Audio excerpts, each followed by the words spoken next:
From New York, New York, you are listening to Extra Time, driven by Continental Tire from the AT&T 5G Virtual Studios. I am Andrew Wiebe with my partners in soccer on this beautiful Monday. Matt Doyle, Kalen Carr.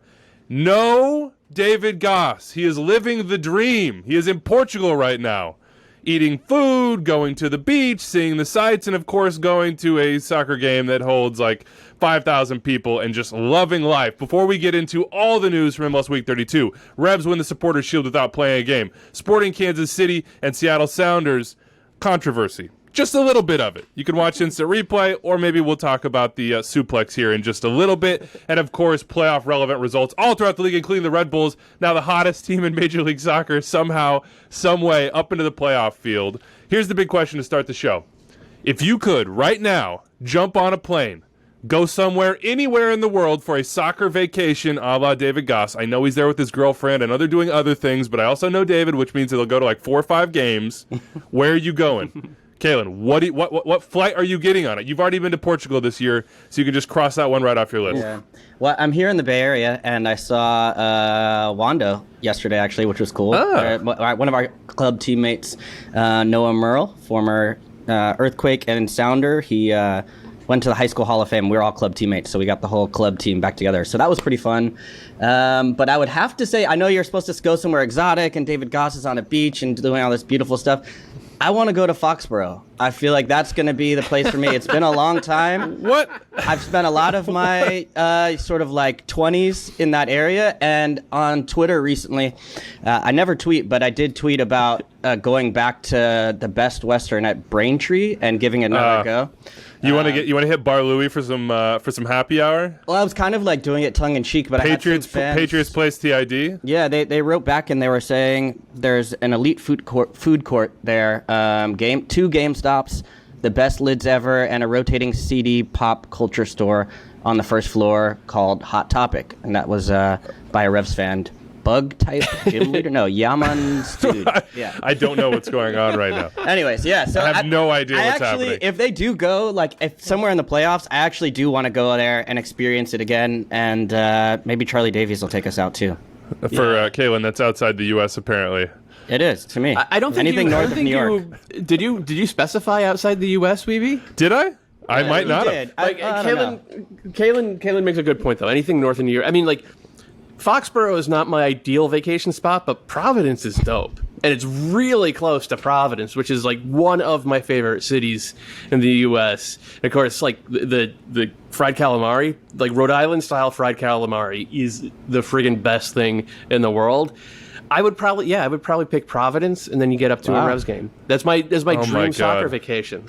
Oh my God. Everybody out there is groaning. Tell me where you would go, please. Give me something better than Providence and Foxborough. No offense to Foxborough. I've had some wonderful evenings in and around that stadium. I'm going to throw out, I'm going Mexico. I'm going DF. I'm going to Mexico City.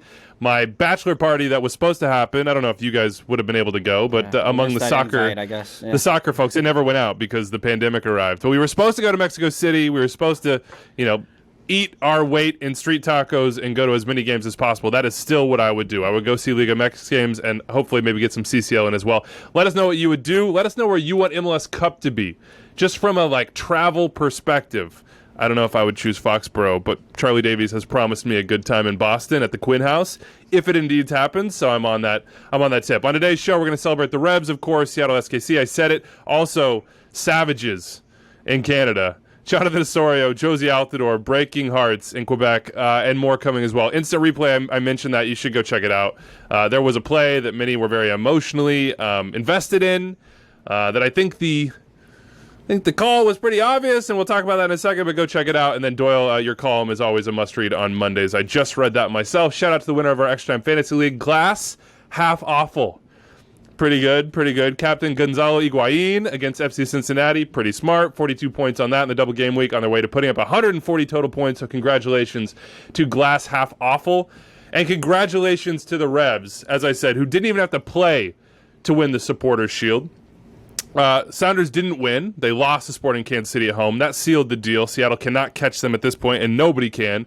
The Revs are on 70 points with 2 games left. The record, as we've said over and over and over and over from 2019, LAFC, is is 72 points. They have Inter Miami at home on the final day of the season. They also have Colorado Rapids coming up. So I think the Revs are going to break the record, but they have the Shield. They'll celebrate it against Inter Miami. They roared back against Orlando. They put on the starters at the end and absolutely pummeled them, Doyle. Adam Buksa now in 16 goals, not a single one of them PKs. He's one behind Ola Kamara in the Golden Boot race. What did this result mean? What does this Shield mean to the Revs? We've sort of talked about it in, hypotheticals, knowing that the hypothetical would come true. Now we're here. Yeah, I mean, the 10,000-foot view for me is that the Shield is the best trophy to win. It is the best representation of who the best team in the league is in any given year. It's just a much harder thing to do is to go out there week after week after week for 7-8 months, grind through results, come back from 2-0 down on the road at a playoff team, pick up a point. Like, these types of results are just, to me, a better indication of who the best team is than just getting hot for a month. And we saw that last year with that Crew team, right? The Crew were a pretty good team, and then they got hot for a month. They won MLS Cup. They come back this year, and now they're missing the playoffs. So I respect teams that are able to do this so much. And maybe that, I mean, in part is because I was a fan from day one of MLS, and I sat through some truly awful MetroStars games where the players weren't showing up and the games were miserable to watch. And in part because of this weekly column I write, like, I probably watched 75% of every MLS game. And you can see the difference in terms of the effort and the execution and the focus and what the Revs have done, what Philly did last year, LAFC, Toronto, the Red Bulls, and Atlanta United, frankly, even though Atlanta didn't win the Shield in 2018. They came so close. It's a different mindset. It's a different mentality than basically anything else you see in the league. And I just respect the hell out of it. And they are the best team in the league. And for Revs fans, a lot of that Revs fan base has been around since 1996. They've had some great teams, made a lot of MLS Cups, came close to the Shield a number of times. This is their first MLS trophy. This is the first time the team has won something in MLS. Yeah. And you look at the tweet the Revs put out. You could see it in the responses to that, how much it meant to that fan base to have the team that went out there and did this. And so, I mean, it codifies what we've been seeing all year, which is that the Revs are, the best team in the league. And now they have a chance to over the next two games to write their name into the record books as, the best regular season team of all time. And then after that, the truly elite teams in MLS history get to write their name in the record books by winning both the Shield and MLS Cup. And I know that is what Bruce Arena wants more than anything else. If they do that, then we're probably talking about the Revs as the best MLS team in league history. And what they showed in the final 25 minutes in Orlando, once they put on Heel, Buksa, Bo, Buchanan, and DeJuan Jones, and they just blew Orlando City's doors in like that. It's hard to deny what we saw on the field. That is what they've been doing all year. I just want to put in perspective. You mentioned the Revs' history here, and we know about all the disappointments in MLS Cup and these sort of almost moments. Well, those are really the only almost in a lot of ways. They have a U.S. Open Cup, and they have a Superliga. Mm-hmm. And we've talked a lot about Bruce Arena sort of being like poo-pooing the Shield. And we knew he would do that. It's Bruce. We know what he cares about. It's MLS Cup. But there's probably a reason why that is what he cares about. This is the Revs Trophy Hall, two. One of them a defunct trophy now, and one of them the Open Cup, which we know and love. But Bruce Arena has won 5 MLS Cups in comparison. Just Bruce. 3, soon now 4 Supporters Shields. He has an Open Cup, a CONCACAF Champions Cup, and an Inter-American Cup. That's one manager versus the Revs as a club. Mm-hmm. Tells you why they went out and got Bruce Arena. These trophies, these sort of accomplishments, this sort of consistent success, the expectation that you would have this sort of consistent success. That's why you go get Bruce Arena. So that explains to me why New England would be, and their fans would be, so excited about this moment, about being able to watch a team from minute 1 to, 2 more games, so 180 minutes to go, of just sustained excellence in a regular season, but then also believe that they're going to do something they've never done before, which is go make the run into MLS Cup. And look, Supporters Shield winners don't often do it. It's very, very rare. But I do think that this Revs team has what it takes to do it, and I think that this game proved it, Kalen. Like, sort of the resilience, but also just the talent level and the mentality to say, okay, well, this game might not actually matter. We're already Shield winners, but the only thing we care about is winning. And even if it's going to be a game that a lot of people say is not that important to us, we're going to do everything we can to win it. And in MLS Cup, those moments, those comebacks, those thin margins in the playoffs, that's what will get them through. And look, Sporting Kansas City and Sounders fans would tell you that the East is weak anyway, so the Revs are just going to coast.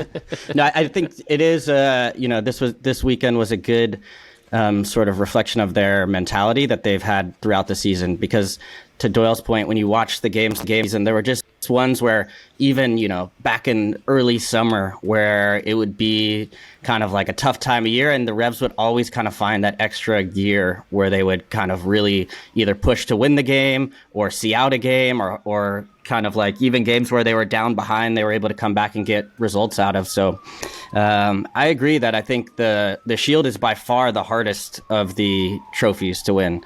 Doyle and I will fight till the end of time on this, because I don't think this gets, and I don't want to speak for the Revs fans, but I don't think this gets the monkey off their back. I don't think that this sort of lets down that kind of, that feeling of pain and suffering from losing those MLS Cups in the past. And while I think it's the hardest trophy, I don't think it's the best trophy still. I think I still think MLS Cup, as far as I know it, has been the best trophy in MLS. It's the one that everybody covets at the beginning of the year and wants to go out and get. So I would still put this Revs team in an almost category. I think that and then when you get around ideas around the best team of all time, I still have some trouble not putting LA Galaxy, some of those LA Galaxy teams, some of those DC United teams in the early days, or others, Atlanta United even, above maybe where we've seen the Revs go so far, just as far as some of the high-end quality. But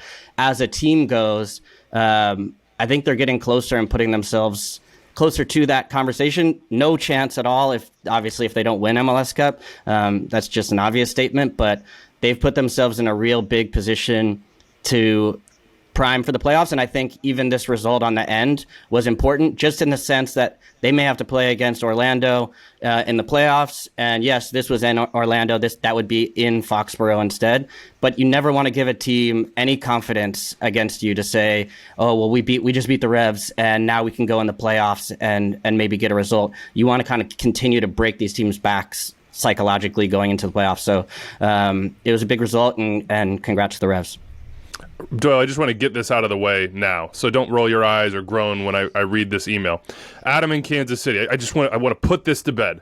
Is it really fair to say that the Revs are hands down the best team in the league? It feels like everyone has just given that title to them. In an unbalanced league like MLS, Supporters Shield winners aren't always the best team. Their only non-conference game was a 2-1 loss to Dallas. The East also seems to be much weaker, with only the Revs as cup contenders. In the West, it's Seattle and Sporting at the top, with teams like Colorado and Portland with a chance to make it to a final. Is this just a case of my own Western Conference bias? Yes. Yeah. I agree too. I think if you're watching the Revs play, the consistent standard of quality that they've held throughout the season has been the best.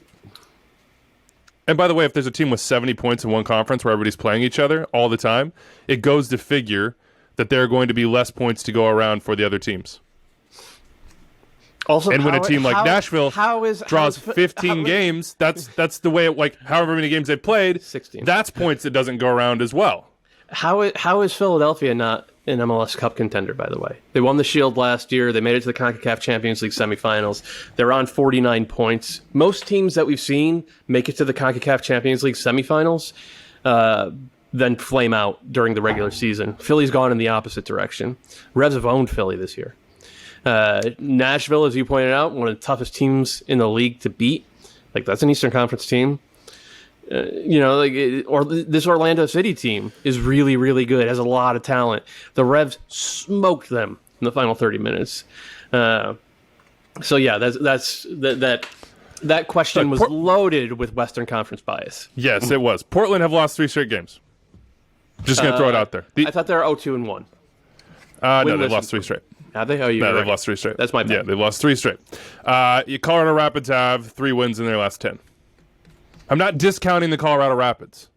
I'm just saying that this idea that there are this like bevy of juggernauts in the Western Conference is false. Sounders fans you haven't won in 3 games. You lost to the Dynamo.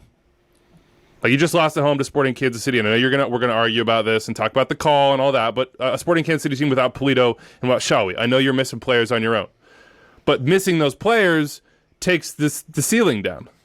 You know, without Ladero and Rui Diaz, right, the ceiling goes down. Like, I just think it's completely unfair to try to, like, what about the Revs' success this year when they have 70 points? It only matters what you do in the games that you play. Like, that's it. We don't have the big sample size of East versus West. And I'm with Dave Clark in the sense that he asked, does the East versus West discourse even matter? I don't think it does. I think actually this year, the way that the seeding is going to be in each conference is actually really accurate, because it's almost predominantly you're playing teams in your conference. Where you sit in your conference is a pretty good, accurate representation of where you are and your talent level and your ability to perform week in, week out. So I don't think the discourse matters. If you want the discourse to matter, get the MLS Cup against the Revs. The Revs still got to get there too. Everybody does. So we'll get to that point and find out. Let's talk about Buksa. Let's talk about the Revs. Let's talk about the response, because they were down 2-0.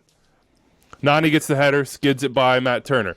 DK, among 4, grabs the ball and scores the PK. They're up 2-0. It's feeling like Orlando's like, yeah, we're doing this. We're going. It's ours. We're going to win this game at home. We're going to solidify our position in the Eastern Conference. We're going to pass Nashville. We're going to pass Philadelphia. They could have been even with those teams in this game, and on tiebreakers, I think they would have been ahead.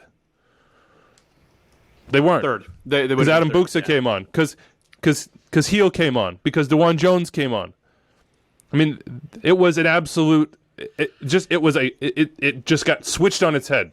Yeah. And there was only one question, which was, are the Revs going to win this game? Yeah. But I mean, for a while it looked like the question was, can Orlando City hang on? And they were hanging on for dear life, as Oscar Pareja said down the stretch. And that is like, look, Orlando City are not yet playing at the level that I think they can hit, and maybe they won't ever be able to play at that level. Maybe that is just a fond memory of the 2020 MLS's back tournament, when I thought they played some of the best soccer in the league. And like, even though they're talented and even though they're in the mix, in this Eastern Conference, they're just not using the ball and exerting control through the midfield like they did last summer. I still think that team is in there, but even if that team was in there, I'm not sure it would have mattered over the final 25 minutes, because again, this is just a case of the Revs getting their best players back out on the field and finding a gear that another team, like the other team, just didn't have. And in this particular instance, it was Buksa, who has developed like massively over the past 18 months since coming to the Revs, just being a monster in the box. Like that first goal, his run was timed to perfection, and obviously perfect touch on the finish.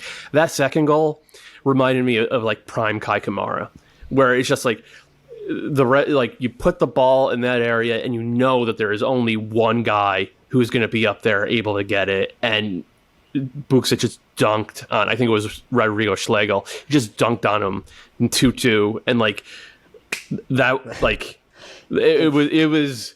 If you remember, like, going back to, I think the last time these two teams played, it was in Foxborough, and I think Buksa came on in that one as well, or I can't remember if he came on or started that one. But there's a play in that one too where him and Schlegel are banging in the box, where the ball goes wide, and they make you basically just shoulder charging each other like hardcore, and the ball gets whipped in, and I think it ends up going off Schlegel and going in for an own goal. But it was a little bit of those two have been going at it all season, and Buksa has been winning. I think that sort of physicality was not something you would describe from Buksa earlier on, and in the past he had seemed pretty content to stay outside or drift wide with his runs, and his presence in the box has really, really changed, I think, this Revs team, and then also even when you watch him play with his national team. And the All due other respect to thing... Kai, I think it was more Zlatan-esque, like in the way that they were playing to him down the stretch. Look, the Galaxy didn't have the interchange. They didn't have the talent around Zlatan that this Revs team has around Buksa, obviously so. But it felt to me like we're going to get the ball in that sort of early crossing zone, whipped in ball, whatever it might be, and we're just going to trust that Buksa is going to be the man amongst boys in there. Yeah. And he absolutely was. Where it was just like, hey, if you put this in an area where he can get his head on it, he is the only one that's going to do so. And his efficiency of finishing in that position this year, and we just saw it at the week, midweek last week with Tommy McNamara whipping it in. He is going to get there, and he is going to be pinpoint with it. He has 16 goals. None of them are PKs. Not one. Mike, a Revs fan in Arlington, hit us up and is asking about the complementary nature between him and Bo now, because that was a big question for the first half of the year, and it doesn't feel like a question anymore. No, there's the little roll back heel goal last. I think it was on midweek last week. Like once you start seeing those two connecting, that's trouble for the rest of the league. And then the other thing is DeJuan Jones serves in a good ball there too. I think he came on in this one, or did he start? I think he came on in about the 65th minute. Yeah. So the thing with the Revs that we saw last year in the playoffs when they lost to the Crew was, can you play Buksa and Bo together against a team that kind of swamps central midfield? Is it possible to maybe give up control of the game through central midfield? Is it worth doing that just to get both these guys on the team together? The two big questions sort of inherent to that were, can Buksa be good enough in the box? Can he find those chances and finish those chances? And he has answered that in the affirmative. As Weeby said, he leads the league in non-penalty goals. That's one. And two is, over the past month and a half, Gustavo Bo has become a different kind of player. Gustavo Bo, prior to this last 6-week stretch, was just shoot on sight. That's if he got the ball 30 yards and in, he was going to do everything in his power to get a shot off. There is value in that. There is more value in being the type of guy who will make the right pass, who will try to combine a little bit, who will recognize the attacking opportunity presented to him and work to get an even better shot than the 24-yarder with 3 guys in front of him. That is a different version of Gustavo Bo, one that I was not. I would not have bet money on that version being in there. And then, in addition to that, and Weeby, you talked about this in the pre-show, he's in there tracking back. He's in there being a defensive presence. Not just tracking back, winning almost every 50-50 ball in that last 20 minutes when they had to have it. Yeah. I mean, making selfless runs, combining with DeJuan Jones, doing things, as you said, that we just weren't really accustomed to seeing Gustavo Bo do, but also goal scoring this year. I think he's at 9 assists too. He's at like 14 and 9. Buksa's at 16 and 3. Carly Seal got another assist on this night. They're doing it again. And you talked about Kalen. Okay, midsummer, how'd they do it? Well, this is a team that did it without the MVP of the league in Carly Seal, because Tajon Buchanan took a huge step up. Well, now Tajon's not that Tajon for this time. And Arena has said between him and Matt Turner, sort of a little bit of a hangover from everything that they have on their plate with international play and otherwise. But then that just speaks to the construction of the team, the ability to do it different ways. It's not all just through one player, as it sort of is with Minnesota United at times and others, where you have this talisman and they've got to be on the field, otherwise, it's just not there for us. Like, they don't have the best defense in the league, but they have a very effective one, and they've had guys that have cycled in and out. They have a game changer in the goal. And then they have this squad that Bruce Arena knew he didn't even have to start, that just came on and said, actually, this is our game. We're going to take this game. Yeah. And we have the belief, the culture, the wherewithal, the history and belief in each other to know that's the way it's going to go down. It's incredibly impressive. We'll just see if in a single elimination format it holds up. But that's a question for all of the great teams. The Red Bulls, for instance, when they pipped Atlanta United to that record. LAFC, of course. I mean, Toronto FC is really the only one that went out and sort of backed it up and did it, right? And these recent history-making teams and won MLS Cup. We'll see if they can do it. Bruce has joked about the break. How much do you think that break is going to affect the Revs? And we'll get to Philly and Nashville here in a second and talk about maybe who the biggest competition is. How much do you think that affects the Revs, this long break that they will be on between the international break and then the bye that they have? I saw some folks out there, and this is a constant sort of refrain at this time of year, like, the bye doesn't actually help them. They need momentum. What do you think about that, Kalen? I think for a team like this, it will help them. I think for the teams that are maybe surging like Red Bull, the break will not help them. I think those are the types of teams that want to just continue to play games and want these teams that are maybe like the Revs to get tired out and not have and just to kind of wear them down. But I think for the Revs, and it kind of goes to the point of saying, all right, well, what's going on with Tajon right now? What's going on with Matt Turner? Are those guys feeling okay? And I think, like you mentioned, Bruce mentioned just all the matches they've played, national team matches. That takes a lot out of you, not just physically, but I think also emotionally. You put a lot into it. Transfer rumors, transferring, flying to Belgium, coming back. That's a lot for a player, especially a lot for it to happen just in 1 year. You probably feel like he's lived a couple years. And so I think for those guys, like, now it's not so much of a break either in that sense as well. But same thing, like just getting a little bit more time for this team, I think, to hit reset before the playoffs. And you say, okay. And the other good thing, I think, also is that they've won the Shield not on the last day. Because you mentioned the Red Bull, they were getting pushed to the line with Atlanta United. And I think same with Philly, when you look at what they did last year, going right to the last day. That takes a lot to then turn around and flip and go straight into it. And when we've seen Supporter Shield winners crash, it's often been, wow, the high of the Supporter Shield on the final day of the decision day or whatever it might be, or close to the end, and then we got to switch gears and go into single elimination mode. I think already you're seeing Bruce being able to rotate the roster, give these guys a little bit of a rest, bring them on for the second half. And so having this sort of behind them where they'll celebrate the Shield this coming week, and getting that done and dusted, going to the international break, and then sort of starting almost a new season heading towards the playoffs. That's going to be a nice break, I think, for the Revs. Congratulations to them. Supporter Shield is theirs. I believe it is on the way to Foxborough. Beautiful Foxborough, destination Foxborough, right. The sort of place that you dream about when you have an airplane voucher and you're like, where am I going? I could go anywhere in the world. If you're Kalen Carr, you're going straight to Foxborough. Before we get to Sounders Sporting Kansas City, which was the big one out west, and of course the emotionally charged one this weekend, Philly with a 1-0 win against Nashville. You mentioned, Doyle, how are they not being talked about as MLS Cup contenders? Got it on a PK, Shabilko finishing that one off, but Nashville still just it seems like a common refrain from Gary Smith right now is just we didn't have somebody to apply the final pass, touch, whatever it might be in the final third. It just wasn't there, and no Hani Mukhtar for them in this one. Yeah, 6 without a win, only 3 goals in that 6-game stretch. We talked about this earlier in the year, right? Their schedule was front-loaded with home games. I think 12 of their first 17 games were at home, and it's been a slog on the back half of the schedule. So, I don't know. Performances like this kind of make sense. That said, no Mukhtar, he was out with red card suspension, but like CJ Sapong didn't start, Walker Zimmerman didn't start, Dax McCarty was rested, Daniel Lovitz, I think, has a little knock, so he didn't start as well. So, this squad got rotated a lot.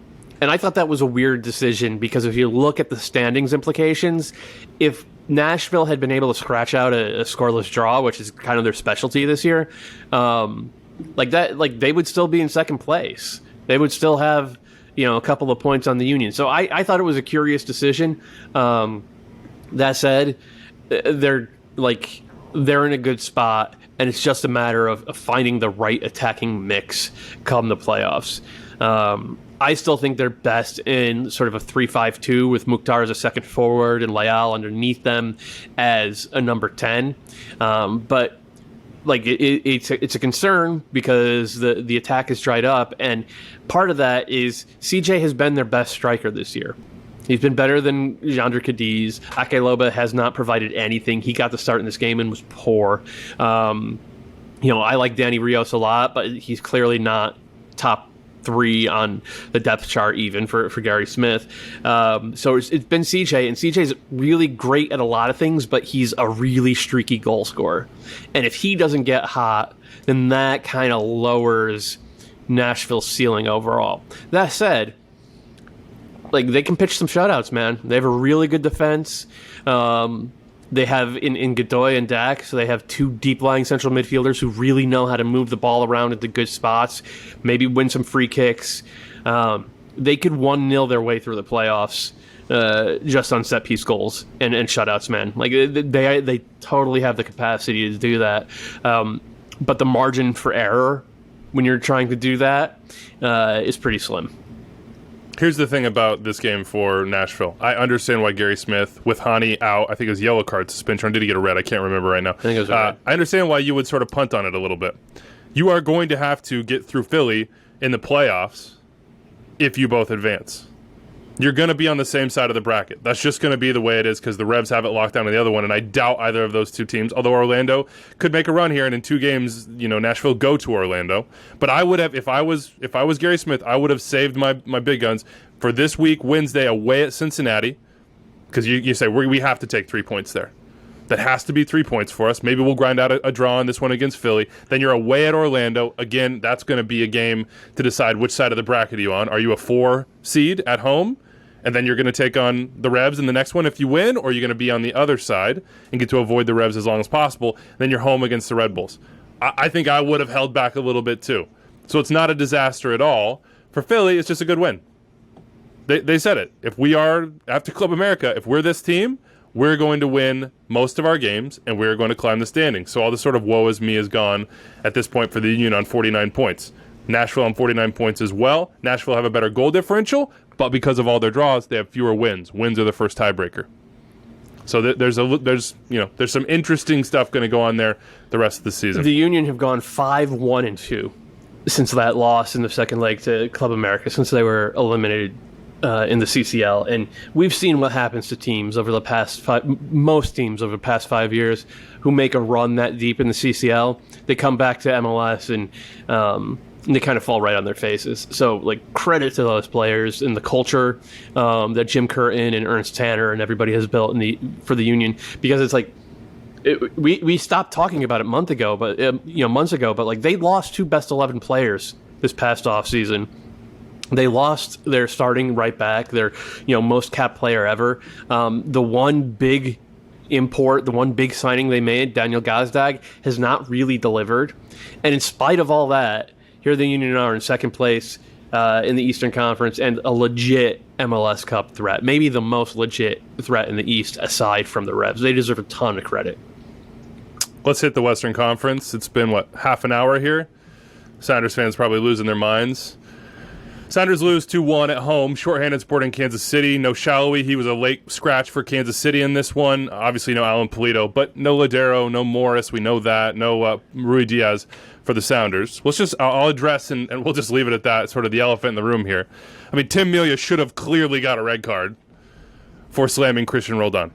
He got a yellow card. It's mind-boggling to me that would be the result of this when we have video review. I can't see it. I can't understand it. I think in any universe but the one we live in, that's an immediate red card, either live or on review. It is obviously violent conduct. Yeah. Just obvious. Like the clear and obvious threshold, just check. If you go check out the law on this for violent conduct, it's excessive force or brutality. It does not have to be brutality. I know the pool reporter process, the referees, and Ismail Elfath was the referee and Rubio Vasquez was the VAR on this one, said that they did not see brutality in this play. Well, I would disagree with that, first off, because Tim Melia literally lifts Christian Roldan off the ground in a non-soccer play and slams him. That is brutality, in my opinion. And at the bare minimum, it's excessive force. Yeah. I expect that this will go to disco, that the disco is set up to handle things like this. I expect it will go to disco and a disciplinary committee, if people aren't up on the lingo here. If you listen to the show, I assume you are. And that Melia will be suspended, either for 1 or 2 games, whatever it is. I think they have the power to do 2 and usually do 1 in these situations. It's just violent conduct. It doesn't matter what Christian Roldan was doing, that he obstructed, that the foul happened, whatever. This is not a soccer play. It doesn't belong in the game. Thankfully, Christian Roldan is not hurt, but he wasn't hurt from the start. Like, did you used to suplex Joel like that growing up? Come on, you're the older brother. I'm the little brother, so I was on the wrong end of a few of those. Of course. Yeah, but he was asking for it. Joel Wiebe was. Joel Wiebe, not Christian Roldan. Joel Wiebe was asking for it. And look, there's a lot that went on after this one. The Rock tweeted about it. He thought it was a red card too, so we know he has a pretty good... if The Rock is saying it's a red card, and I don't know what his soccer bona fides are, but if The Rock is saying it, and he's just sort of a layman in this situation, I think we can all agree that, that's a red card. Who was saying it a lot? Anders was saying it a lot. Anders. When you said address the elephant in the room, I thought you were talking about Anders. I was like, there's going to be a whole weekend, the last couple of days. He lost his damn mind, guys. Up. Yeah. A number of people lost their minds. A number of people lost their minds. Sounders fans, did I bait the hook a little bit on you? I did. I'll admit that. There's some things out there that I'm not the proudest of. But boy, look at my mentions and look in the mirror a little bit yourselves. I'm just saying, none of us are perfect in this situation. Interesting choice of shirt today, Wiebe. I'm noticing now. Is that it's just? I always wear the MLS. Okay. MLS. The Jimi Hendrix is dirty. Okay.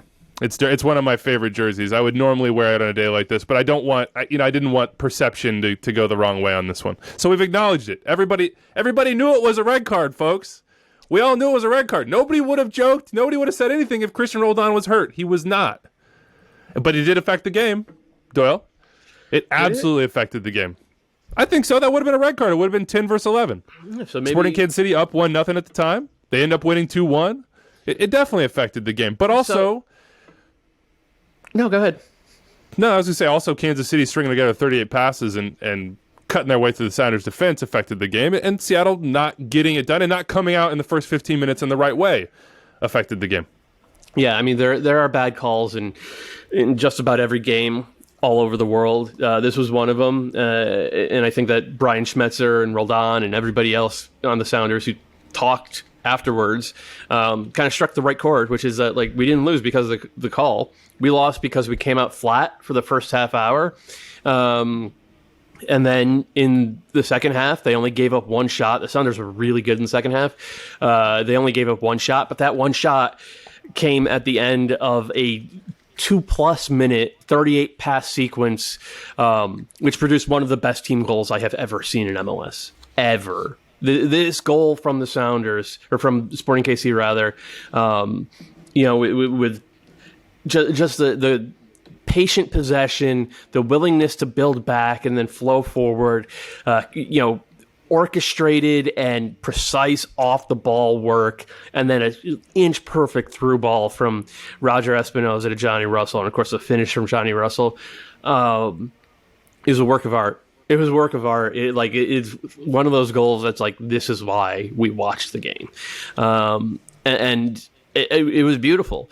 And credit to Sporting Kansas City for being able to orchestrate a team movement like that without their. I think two of their three best attacking players are probably their top two attacking players this year in Polito and Shalloy. For the Sounders, they did a good job of recognizing after 25 minutes that when a 4-3-3 team who plays true wide wingers, which is what Sporting KC does, when a 4-3-3 team plays a 3-5-2 or a 3-4-2-1 team, the wingers can end up pinning the 3-4-2-1's wingbacks back. So it turns into a 5-4-1. And when that happens, you end up creating midfield overloads for the 4-3-3 team. They just end up having more numbers around the ball because the team with 5 in the back is just you're getting nothing except just static, flat backline stuff.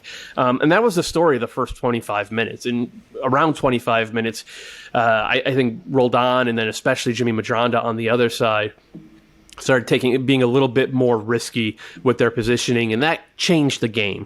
We'll say maybe the half hour mark, and from minute 30 to 80, that was a story.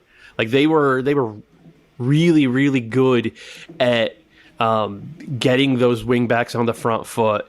I thought the wide center backs were doing a good job of stepping out wider and providing support so that the wing backs didn't get flattened out. And it ended up being a really insanely great tactical battle between the two best teams in the Western Conference. No disrespect to the Rapids. And the difference was Sporting had one more match winner on the field than Seattle did. Like, Seattle have been so good all year, but I think the cumulative stress of playing without Ladera, without Morris, and now without Raul Ruiz-Diaz, it's just too much. And they would have beaten a lot of other teams, maybe every other team in the West, with this performance.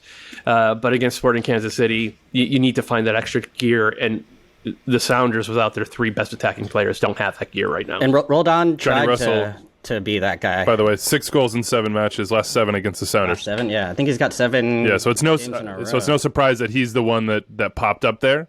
And if this Johnny Russell is the one that's around come playoff time for Sporting, I'm not saying they're going to be able to do it without Polito or Shawi, but they're a different team when Johnny Russell is this guy as opposed to the guy that he was when he had kind of a slow start to the season. Sorry. No, when he's flowing, he's one of the best wingers in the league. And I think we've always said that. It's just it's been kind of streaky generally, and sometimes timed well with the playoffs. But right now, to see him in this type of form heading towards the playoffs is a scary sight. And then if you start to think, okay, Shallowy comes back and you get that sort of duality of both sides, and then if you can get like all of your pieces back as well, and you get your number 9 back, that's going to be huge as well. So the pass, though, going back to just that, the way they created that, the little pass from Espinoza, or it wasn't so much of a little pass, but it was actually his little jab move, the way he sets it up.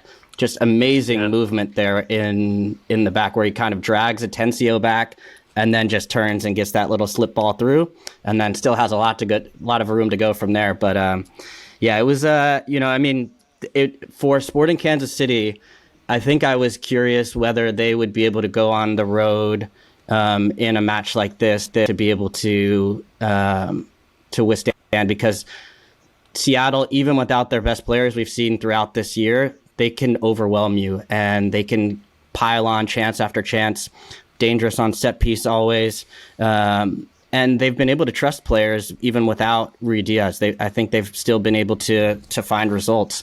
And so I think for Sporting Kansas City, this city that we talked about as far as the psychological battle closer to the playoffs, and just kind of what that can mean for a team, and how New England didn't want to let Orlando City get any joy. I think for Sporting, this will give them a ton, because this is a team that I think for a lot of times, whether it's on our show or others, you're sort of questioning, well, strength of schedule, they were top of the West, but did they play everybody, or was that more of the case of other teams not doing as well? I think when you go and you beat Seattle, regardless of the refereeing decisions, whatever it might be, you got to give it up for them. You got to give some respect. So Johnny Russell right now, match winner. We've seen what Shallowy's done all season. I feel like this team could go deep in the playoffs, potentially go to MLS Cup, and I personally took a lot out of this win for them.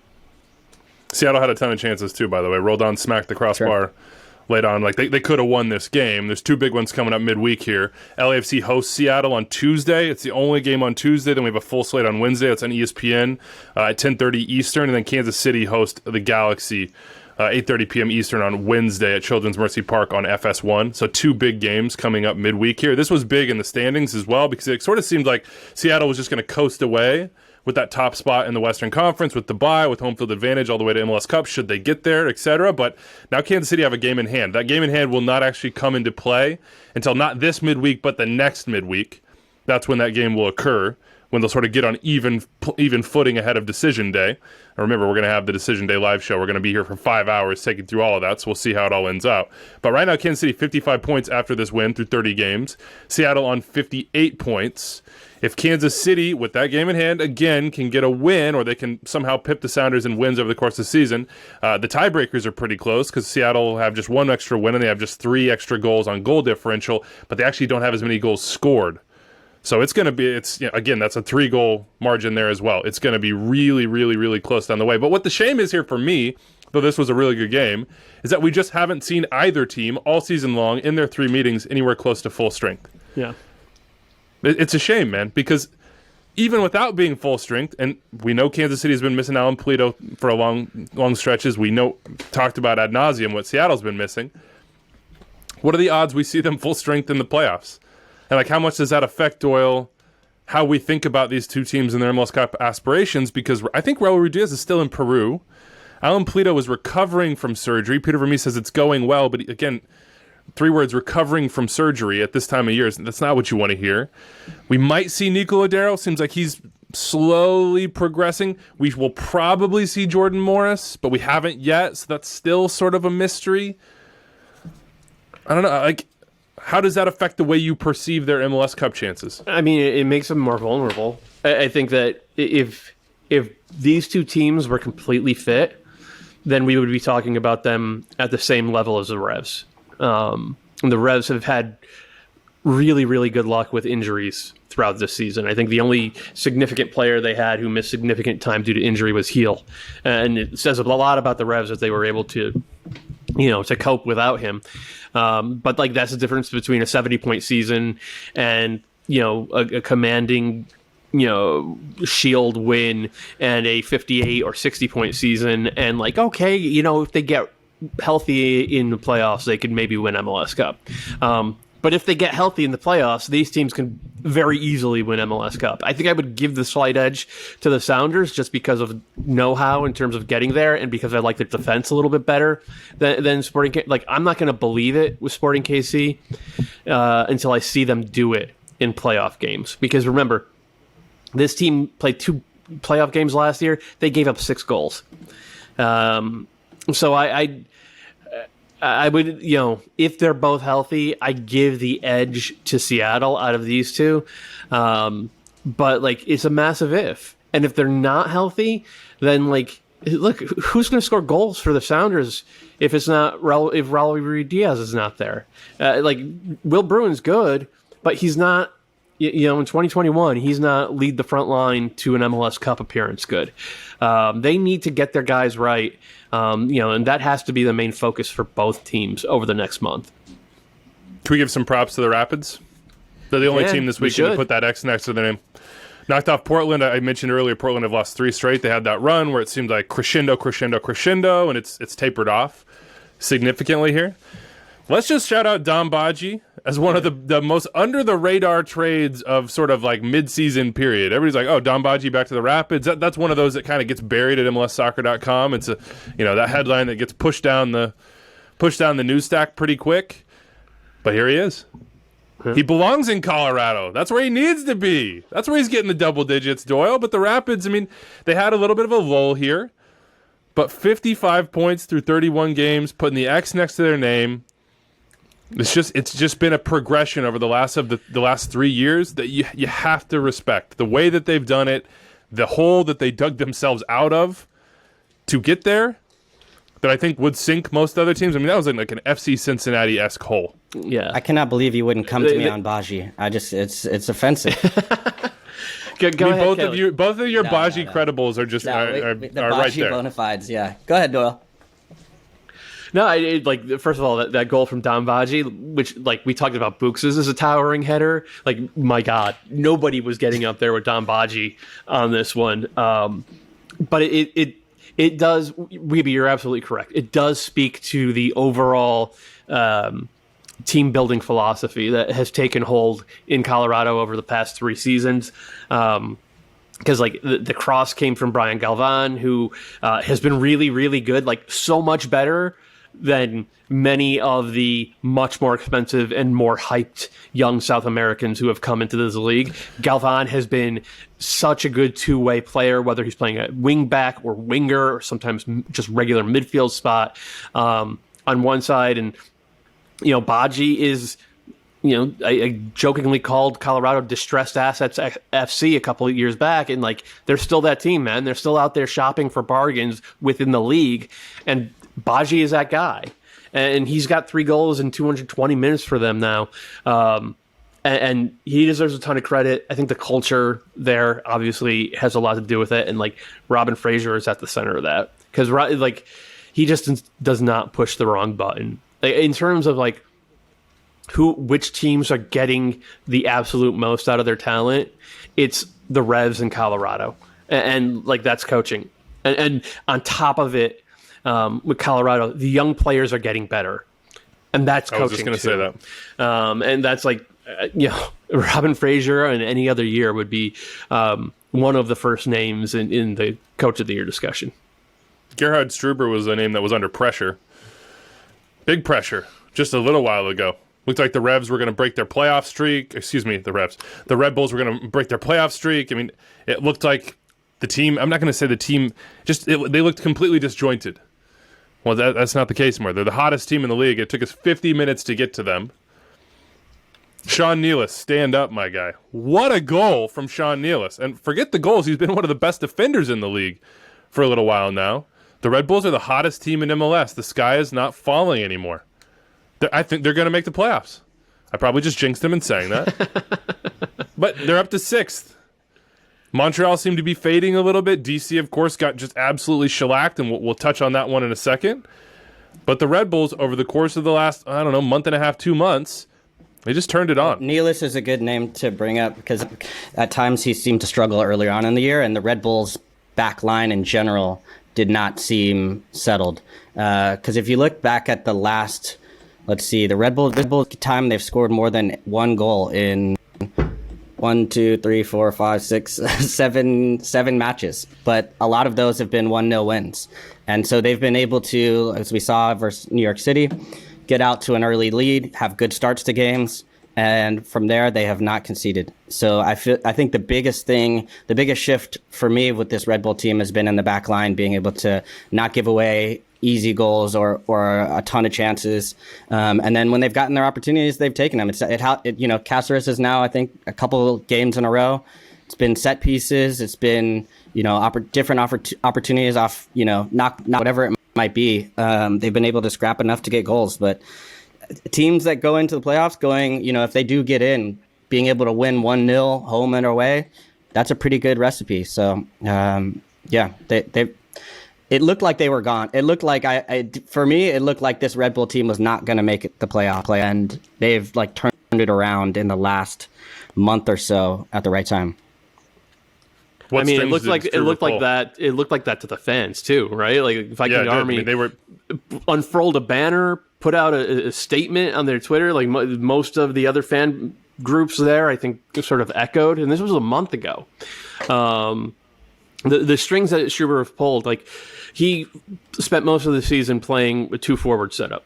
And even in this game where he had Klimala and Fabio back, Fabio actually plays deeper in central midfield now, or kind of as a trequartista. So it's either been a 3-4-2-1, which is what they started this game in, or a 4-2-3-1. And I think that it's just made it more difficult for teams to use their fullbacks and their width to get past that first line of Red Bull pressure. And so because the press has been more effective, the Red Bulls have been able to dominate where on the field the game has been played. And that is the whole purpose of the press. You don't want Columbus to get comfortable knocking the ball around through midfield. You don't want the other team to set up shop in your defensive third. You want to have them constantly on the back foot, scrambling in their own defensive third. And if you create that many dice rolls, that many 50-50s, eventually you'll hit on 2 or 3 in a row, and that's a big chance. And they haven't been finishing their big chances, but they had a bunch of them in this game. They could have had 3 or 4 goals. And, I thought the crew center backs scrambled pretty well for the most part. Eli Room had a couple of big saves, but in the second half especially, the Red Bulls were in complete control of this game, and it was just an utterly dominant performance. Speaking of NYCFC, at home, you mentioned banners. There was a banner out there for all manner of NYCFC folks to be quote-unquote out. And after the game, Tati Castellanos came around as they were celebrating a 6-0 win, the worst ever loss in DC history. A huge win for New York City because what they've had, I don't think that's more goals than they've scored in months, it feels like.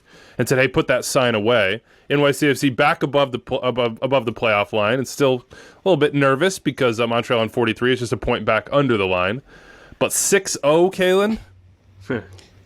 I mean, this thing was over in 10 minutes. It was like, snap your fingers, it was done. And DC played a big part of that. You can give New York City a lot of credit for taking their opportunities, and I think seeing them back at Yankee Stadium was good. I think it shows where at Yankee Stadium, those same opportunities don't always exist everywhere else, where a slip, suddenly you're in on goal, or a misclearance, you're right there. And that was a lot of this story for DC as well, where they were their own worst enemy. Just not, clearing balls, simple mistakes. They just looked like, give NYC credit, because once it's turned one way, it just went all the way. And I think they needed a win like this, because it seemed like they were teetering for sure. And Tati, we know how he can kind of fluctuate based on his confidence, but he took his chance as well.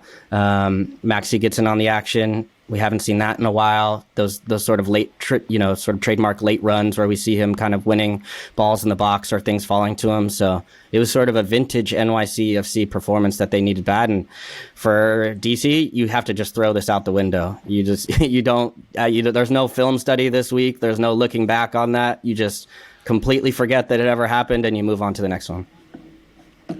DC now on 41 points, 2 points back in the playoff race, down in 9th. Can they recover, Doyle? Or is this just sort of like they've expended all the energy that they had, and Hernan Losada asks them to expend a lot? That's no wins in 4 games now. Yeah, they look completely wiped out to me. And it's not just the guys who are playing. They were without 7 guys due to injury in this one. Losada said afterwards that it's likely that most of them won't be able to play this week against the Red Bulls. And if DC doesn't take all 3 points from that game, there's a mathematical path for them to get over the playoff line. I don't think there's a plausible path. If anything but a win against the Red Bulls here, and I think DC's season is over. And it's unfortunate for them that that these injuries have sort of derailed what was a wonderful sort of bounce back season. But at the same time, DC United seems every year at the end of the season, we're talking about the just huge amount of injuries that they have. And with Losada in particular, it came out from day one that he was maybe overworking guys. So he's a young coach. I think he got great ideas in terms of how he wants his team to play the game, and players clearly buy in. But maybe for 2022, and we're not writing the epitaph yet because they very well could beat the Red Bulls. It's a home game for DC on Wednesday, and I think it's the biggest game on Wednesday. And they're very good at home. They are arguably the best team in the East at home, 10-4-1. Only the Revs are better at home. So they could take the 3 points here, and if that's the case, they'll be back above the playoff line. But regardless, or irrespective of what happens in this game and down the stretch, one of the things that I think Losada probably has to get better at is understanding workload and maybe rotating these guys a little bit so they don't suffer through so many soft tissue injuries down the final couple months of the season. And there's been a lot of turnover in DC, as reported on sort of their medical staff side. But it is bookended this year by a lot of injuries. Not just a lot, like debilitating, we can't field nearly the squad that we would want to field sort of injuries on both ends of the year. And look, when you lose to Orlando, you draw against Nashville, you lose to the Revs, you lose to NYCFC, boom, boom, boom, boom, in sort of the crunch time of the season, all sort of playoff teams, quote-unquote, peers with you of where you're trying to go. It says something. 3 games left. We'll see what DC can do. Let's hit our celebrating soccer moment of the weekend presented by Continental Tire. Canadian Classique. Doesn't matter that Toronto FC is out, baby. It's always awesome. It's always petty. There's always something to play for. Just ask Jonathan Osorio, who was questioned about why Club de Foot. Well, sorry, they don't want to be called Club de Foot. Why CF Montreal seem to be so much more together than Toronto FC this season. You opened that door for me. That's a team that plays together. Is that something that explains the season that you guys had? No, it's okay, because at the end of the day, Toronto FC, we've had one bad season, but we still have an MLS Cup, and Montreal does not. Thank you. The runaway, the glance back at the camera, the moment he saw TVA Sports on that microphone, he chose violence. He was just like, I'm coming for you. And now look, they have had more than one bad season. Toronto FC fans know that. Jonathan Soria has been involved with more than one bad season with the Revs. Wait, he chose violence? But that was a perfect... I think she chose violence. She said, you opened the door They for both me. chose it. And she came out, and he was like, oh, no. I don't think he wanted to be in that situation, but you could feel the emotion where he's like, that's cool, we got a trophy. Montreal does not. I mean, the nice thing, too, is that they could they could meet again in the Canadian Championship this year. Yeah. So there is more to come in this one.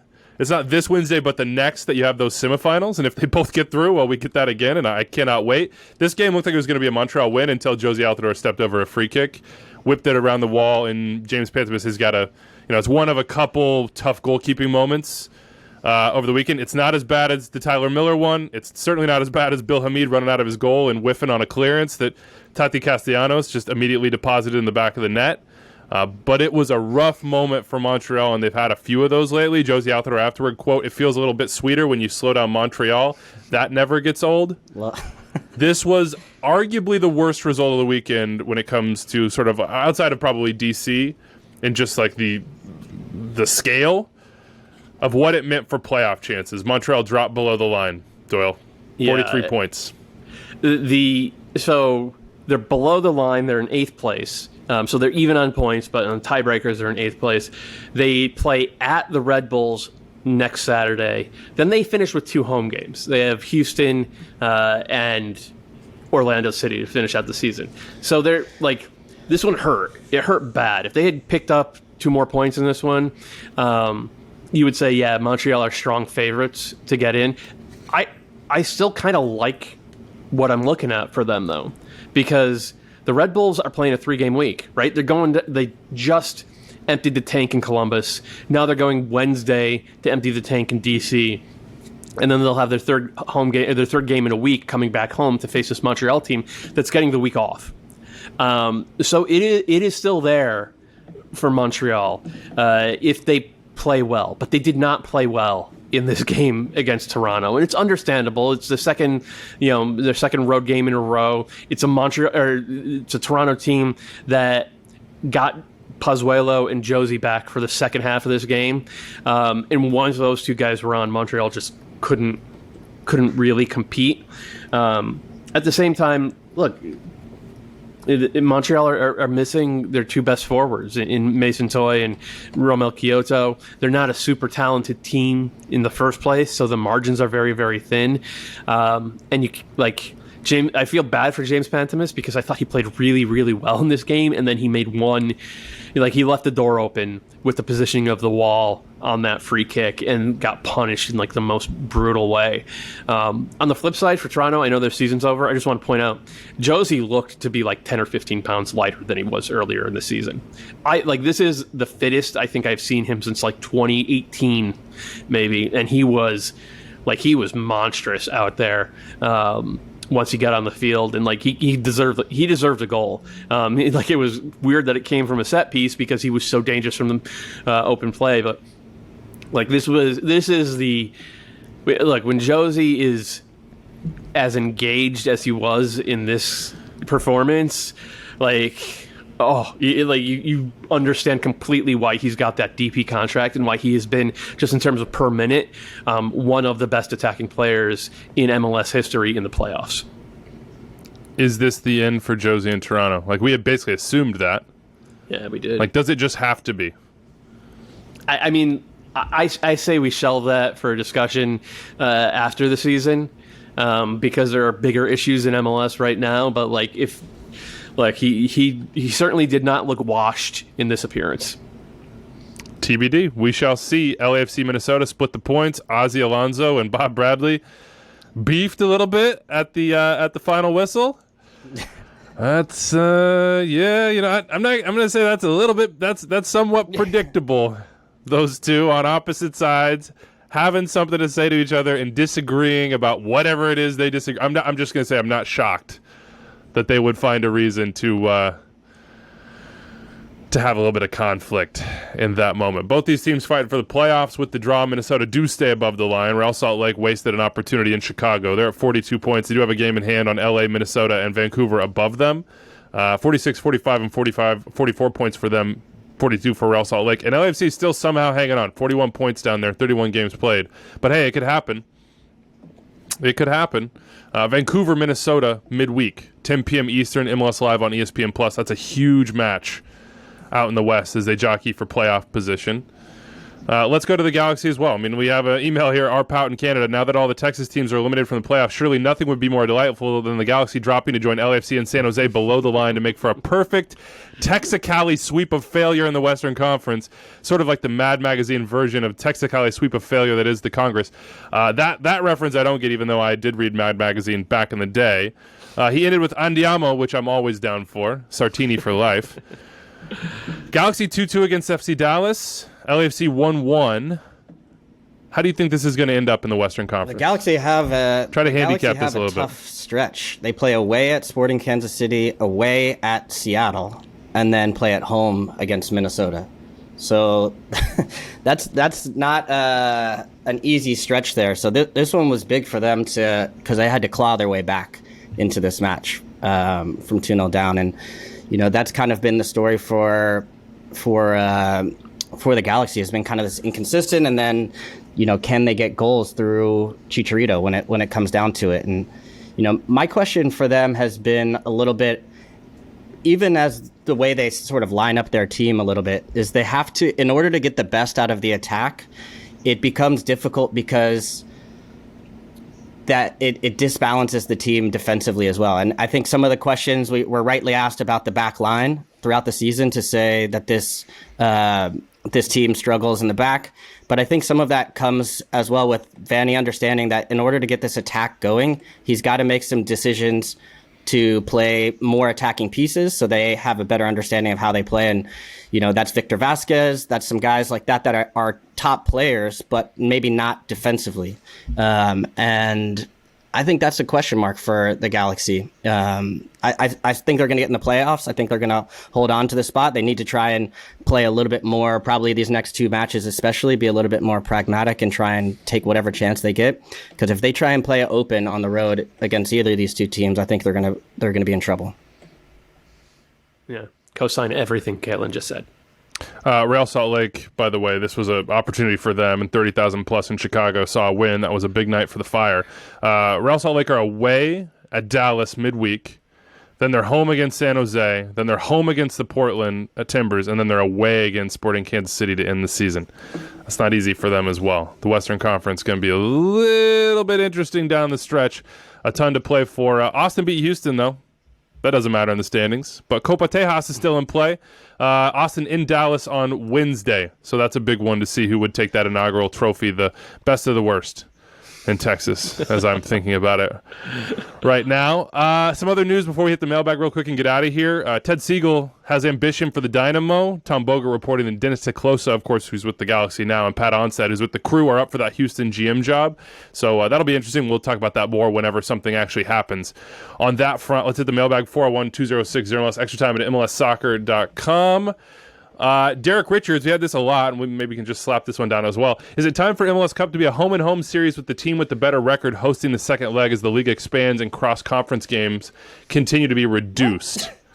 We had a lot of people saying it needs to be neutral site. This is mostly, I would say, Sounders fans who aren't happy about what they would think is a East-West split in quality. Absolutely not. People have somehow forgotten Toronto from 2009. It is by far better to play it. 2010. Yeah. Was it 2010? Yeah. Oh, either way. Yeah, either way. It's by far better to play this at a in a city and at a stadium of a team involved. Just look at the atmospheres. Just look at the event. Just look at the way that these cities sort of rally around it, and the way that it pierces through something bigger. There's no need to change this. You have to reward regular season excellence. I understand that the schedule is imbalanced. Just win the games in front of you. It's going to be cyclical. Some years the East will be up, some years the West will be up, and every year we'll argue about it. Weeby, can I disagree here? I would like a second leg of MLS Cup. I'd like to go back. If we could still go back to Houston, I want, just from my personal experience. Oh, fair. Okay. Yeah, right. Let's run it back, guys. Let's run it back. You're not a neutral party. You're not an unbiased observer. Yeah, no, that's a bad idea. That's a bad idea. Yeah. The playoffs, so a couple years ago when they went to single elimination throughout the playoffs, has produced the best soccer I've ever seen in MLS. The most dramatic soccer in MLS history. And I think that carries over to MLS Cup as well. MLS Cup is just so much better as a single leg at the home of the higher seed. And it's an appropriate reward for the team that had the better season. If the Revs make it, they deserve to, in addition to the supporter shield, the Revs deserve to have that game played on their home field. So no to the idea of two legs in MLS Cup or the playoffs again. We already tried that. It wasn't as good as what we have now. Yeah, look, the other thing is the Revs aren't guaranteed to get to MLS Cup. So that's where you need this reward for teams. You need a carrot. A regular season carrot. Everything that makes the regular season matter more is a good thing. Oftentimes, if the 1 seed hasn't got there, there's a ton of examples of this. So if you're the 2 seed, the 3 seed, the 4 seed, whatever it is, you want to have the better record. You could get that reward. You could host a once-in-a-lifetime game at your stadium to win the biggest prize in Major League Soccer. It needs to stay this way. It has to stay this way. We're not changing it. I guess I don't have any power to decide that. Yeah, but just to finish off my own trauma, we didn't host MLS Cup 2012 because as we were both, I think, the 5 seeds, and the Galaxy were 1 point above us, and we rested players on decision day. So there you go. Rough one for there. The Dummy Run podcast hit us up, says Emmanuel Reynoso has 14 nutmegs so far this year, 4 more than the next closest player, which is Samuel Grandsir. No question. Just thought that was neat. Also, a bunch of people hitting us up. Kaku would have 14 in a month. He's a Megmaster. Man. Yeah, he went for it. You got to respect those guys. A bunch of Minnesota folks saying that we really glossed over Franco Fragapane for newcomer of the year. 4 goals, 9 assists in 16 games. No, he's been very good, but it's Christian Orongo, right? Yes. Or Ryan Gauld, or otherwise. But I think Fragapane's a finalist to me. So he's a finalist. It would be Gauld, Orongo. I understand. Fragapane's been good, but Gauld has been transformative for a team that is right there with the Caps were nothing, and then Gauld got there, and now they've been one of the best attacking teams in the league, and they might make the playoffs. Orongo has 12 goals in 1,100 minutes. Now, 5 of those are PKs. That's fine. A lot of people yelling that at us. He drew 3 of those, and he has kept LAFC alive. I think it's got to be. I think it's got to be Orongo. But this is. I think the more interesting point on this is that all the players we're talking about predominantly are mid-season signings.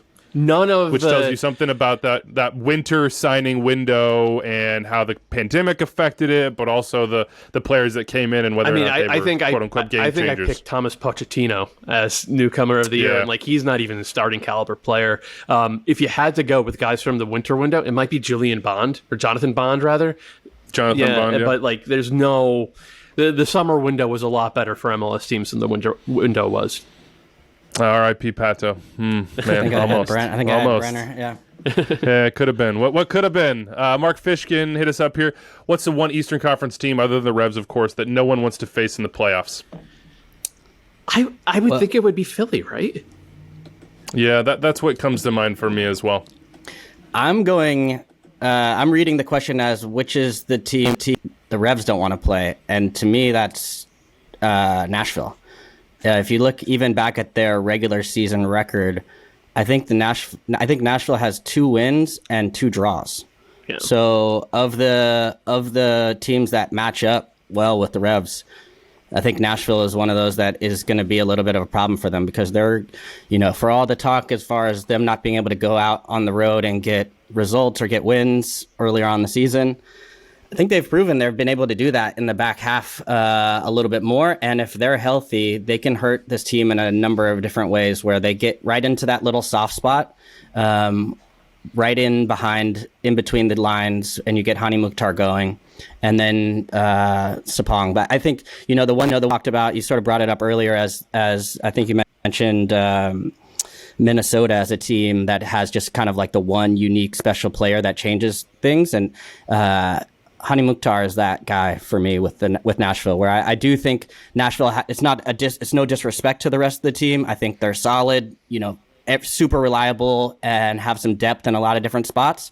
But Hani Mukhtar is the one that supercharges the team and really changes. And even in the game where you see, he's just, when you win the ball and you can just find him in those pieces, and then things start moving from there. But I think for the Revs, the one team that you don't want to play right now, I think based on the matchup, even the numbers sort of back that up, is Nashville in the East. And I will go a little bit further with that and say, if you can solve the Revs through midfield, you can actually kind of pin them back a little bit.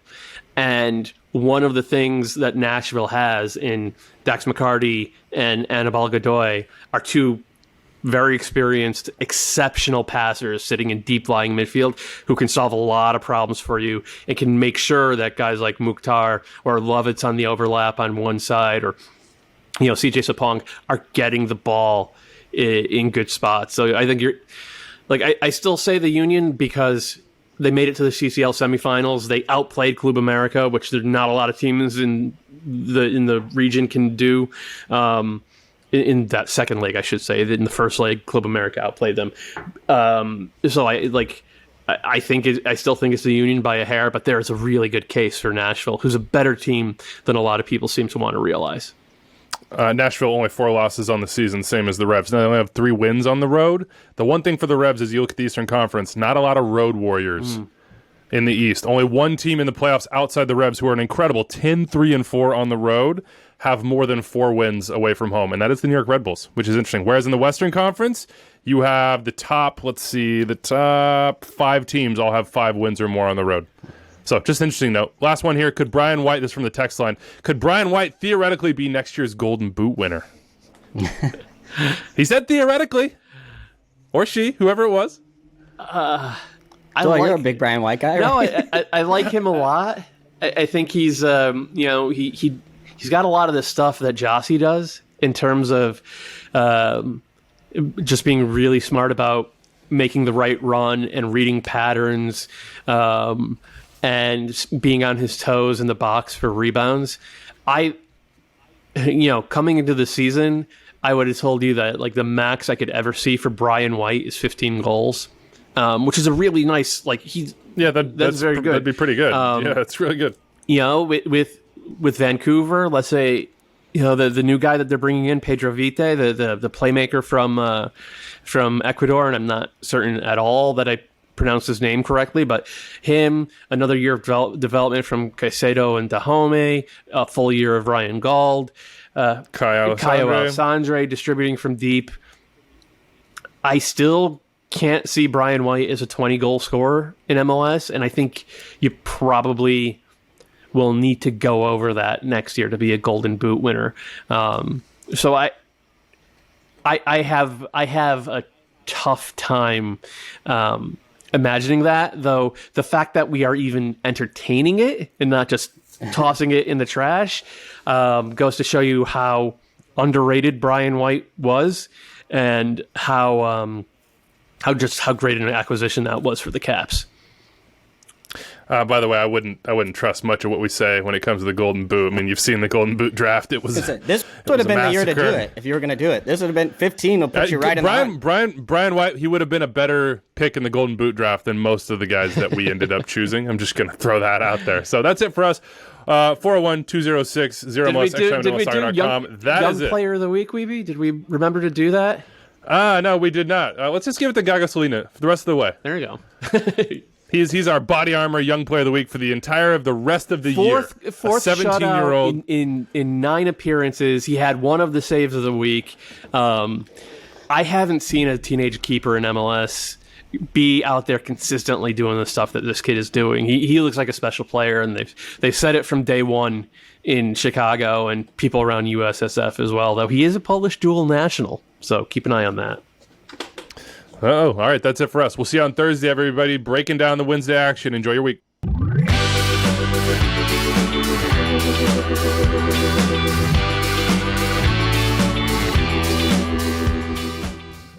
So you made it through and even enjoyed more than an hour of MLS talk with extra time driven by Continental Tire. That means that you should go subscribe to our podcast wherever you listen to them, and you should also check out more extra time on the MLS YouTube channel. If I can point right there, click right there, and subscribe to the MLS channel right here. Have a great day, folks.